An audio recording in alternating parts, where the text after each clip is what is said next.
Okay, I'm going to interpret the results to my colleague here of the Wechsler Intelligence Scale for Children that was administered to Jane Smith, a 10-year-old female.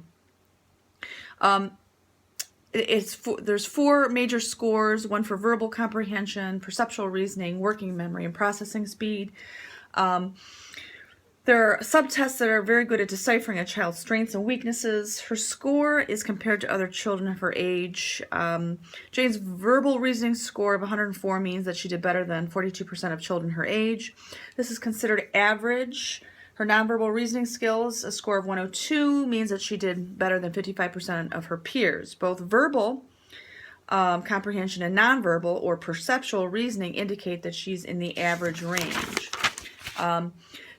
Jane's working memory score of 86, which is in the low average range. She seems to have trouble with short-term memory retention, attention, and concentration.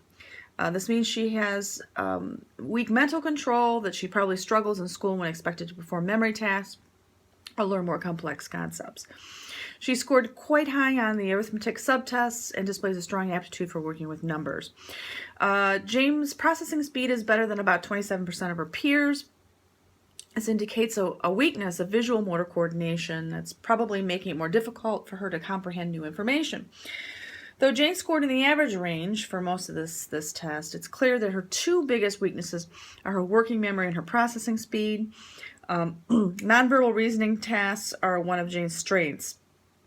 And the nonverbal reasoning task, she had lower scores on the block design subtest. And this subtest measures her ability to organize visual information. Visual perceptions may be an area of weakness for Jane. Because Jane may be more of an auditory learner, I recommend that review of material needs to be remembered be accomplished by reading aloud or having the information read to her. Using mnemonics to help with memory retention or to remember information may be helpful, and consolidating and chunking information may help with memory retention. Because Jane has problems with processing speed, she may be more of a slow and steady wins a race kind of learner. So keeping the pace of learning slower and more thorough may be better for her in the long run. Thanks for your time. Bye.